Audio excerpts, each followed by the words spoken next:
Emilio Aguinaldo was born March 22-23, 1869, near Cavite, Philippines, and died February 6, 1964, Quezon City, Filipino leader and politician who fought first against Spain and later against the United States for the independence of the Philippines. Emilio Aguinaldo y Fami was a Filipino revolutionary, statesman, and military leader who is officially recognized as the first and the youngest president of the Philippines and the first president of a constitutional republic in Asia. September 1, 1896, Tuesday, Cuartel General, Pangulo ng Barangay Pilar, Captain Municipal G. Jose Tagle went to Rectory in Cavite el Viejo with Emilio Aguinaldo to talk and have a meeting about the attack that they were going to held against the Spaniards. They choose Emilio Aguinaldo to lead the first attack towards the Spaniards. Aguinaldo immediately gathered the Trapang Gulukan, with a body count of approximately 600 battlers. Aguinaldo encouraged his troops for their first battle. They have only few guns, 3 Remington that they stole from Guardia Civil, and 1 Escopeta de Piston. And a group of marching band. They begin to move towards from war with a marching band playing the song, Batalla de Jolo. The band is very helpful and it encouraged a lot of men to join the attack. Aguinaldo noticed that they have now 2,000 battlers behind him. Aguinaldo began to learn on how to make a strategy before going to attack, a strategia militar, and he even divided his army into 3 parts. After that, they began to invade the convent. The positioning in the war is Baldo Aguinaldo and troops was in Lilabawa sa Dakong Halaga o Norte, and Captain G. Jose Tagle is positioned in front o Liwasan ng Kumbento at Simbahan. Aguinaldo say the word, avance, and sisid, as a hudiyat, to start the attack. After reaching the convent, they only seen inside the convent was Padre Buenaventura that immediately kneeled down and asking for mercy to Aguinaldo, but Aguinaldo immediately responds and say, Tindig, at hindi kami kalaban, ko pa ang aming ipanagtatanggol. Padre Buenaventura told them that Fraile and Guardia Civil escape after they hear and see a lot of enemy troops towards the convent to make an attack. After that event they gathered again and make a plan for the next attack towards Hacienda. Hacienda is surrounded with a strong and high wall with an area of 5 hectares. They go to Hacienda. Due to frequent firing of the Spaniards, a lot of his troops died and retreat and changed their plans. Aguinaldo wander around the wall of Hacienda to find a strategy and a way to enter the Hacienda. After he finished the plans for the attack, the people of Imus invited Aguinaldo and all the battlers to have a feast.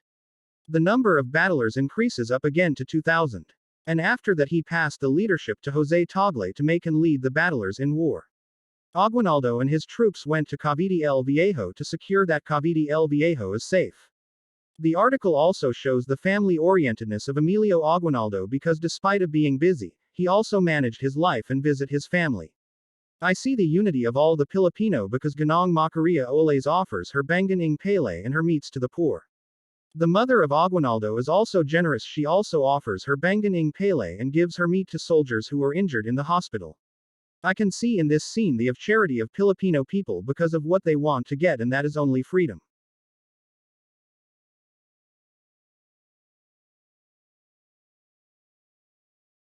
He came back to Cavite el Viejo. Aguinaldo noticed, Juicio Sumarismo, event is happening.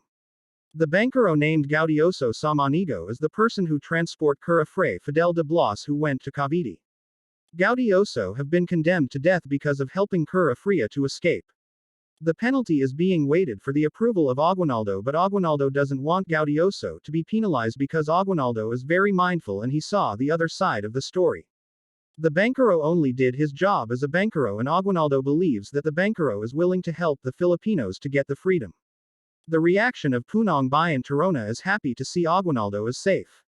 Tirona is very positive that she really thinks that she will win the fight at Imus. September 3, 1896 in the morning, Jose Tagle came up to Cavite el Viejo to call of them to move to Imus because the Spaniards are in Bacud. The tropa walk with the lead of General Aguinaldo, and every Filipino that they encounter join their troop. After they came to the checkpoint, Aguinaldo ordered his troops to hide and hold the fire and wait until he did the signal to attack. The battle between the Filipinos and Spaniards already began. The Spaniards rapidly fired the Filipinos while the Filipinos doesn't throw any trade. The Filipinos realized that the bridge is broken, so they can't go on the other side of the bridge. A moment after, the group of Aguinaldo reached the other side of the river. After that, the intense between the two groups increased. Aguinaldo picked up a Ripple Winchester and he used it against the Spaniards. Ripple Winchester was very effective and it is very useful to make them win the battle. After a very long run, the Filipinos won the battle against the Spaniards, and that is the very first victory of the Filipinos against the Spaniards. The revolutionary of the Filipinos continued to move and search for weapons and increased their manpower. The gathering of the Magdiwang and Magdalo, which was held in Hacienda of Tejeros, San Francisco de Malabon in March 22, which was driven by Andres Bonifacio. The race for president has just two applicants, the Herring Bayan Andres Bonifacio and General Emilio Aguinaldo. After the decision turned out, General Emilio Aguinaldo was the chosen as the president. For the vice president, Supremo Andres Bonifacio was selected once more, however he was vanquished by the Minister of Grace and Justice General Mariano Trias. Following the decision for Captain General, previous Captain Santiago Alvarez and General Artemio Ricarte were designated. Albeit General Ricarte protested his race, he was pulled back, and after that it pursues the announcement for him. In the Secretary of War, Supremo Andres Bonifacio was once again an applicant and his opponent was General Mariano Riego de Dios, the Minister of Development in Magdiwang. The Supremo was vanquished, and this was his third thrashing in the race. In the Secretary of Interior, Supremo Andres Bonifacio by entered the nomination, and his adversary was his two Magdiwang ministers, Mr. Severino de las Alas and Mr. Diego Mojica. In this decision Supremo Andres Bonifacio succeeded, and as a custom he was announced as Secretary of Interior. In any case, General Daniel Torona restricts and said, it sometimes falls short for Supremo Andres Bonifacio, on the grounds that he isn't a legal counselor, and Attorney Jose del Rosario merit the position, and this is the place the unsettling influence in the gathering began. The journals of the insurgency uncovered a considerable measure of untold stories behind the Philippine history. It gives the perusers an earlier learning on what are the explicit occasions that occurred amid the colonization of the Spanish and Americans. The diaries of the unrest additionally centered around the war systems that were produced by the Katipunans. It likewise clarified the distinction between the two groups, which are the Magdalo and Magdiwang group. Emilio Aguinaldo's perspective gives an alternate, yet not outstanding, perspective of how American dominion was set up in the Philippines through the eyes of the Philippines' first president, Emilio Aguinaldo. He is credited for driving the transformation against Spanish standard, which the Filipinos had continued for more than 300 years. In accordance with some basic honesty, Aguinaldo united with the U.S. to crush Spain and drive the Spanish from the islands, just to be sold out by the Americans. Aguinaldo additionally worked vivaciously to expel the U.S. from the islands and give the Philippines genuine independence.